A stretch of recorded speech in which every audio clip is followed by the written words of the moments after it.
صوته في مدرسة القرنة في دي مسقط رأسه الحقيقة في الأقصر.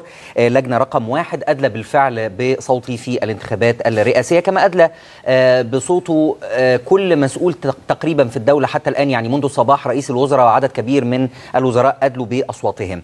احنا بنحاول احنا نفهم المشهد بالكامل دكتور إكرام، لكن هناك تفصيلية مهمة أيضا في هذا المشهد غائبة حتى الآن. الإخوان أين هم من المشهد الانتخابي اليوم؟ يعني هو كان في محاولات سواء من الإخوان أو من غيرهم لتعطيل انتظام الأمور والسير في هذا الاستحقاق الثاني للعملية السياسية في مصر، أو الاستحقاق الثاني من خارطة المستقبل السياسي لمصر.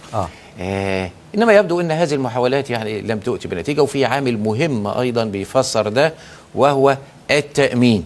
صحيح. التأمين المكثف من جانب قوات الأمن ومن جانب الجيش، وده الحقيقة اللي بيضفي نوع من الطمأنينة للمواطن هو نازل يدلي بصوته إن كل اللجان مؤمنة، أن الاحتياطات الأمنية متخذة تماما حتى تسير العملية الديمقراطية بطريقة طبيعية تعبر عن آراء وتفضيلات الناخبين.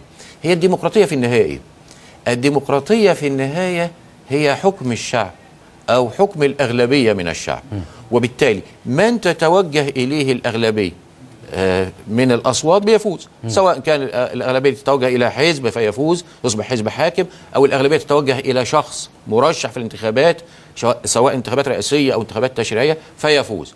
إذن الأمر اللي احنا بنشهده الآن هو إعمال لقواعد الديمقراطية، رجوع إلى الشعب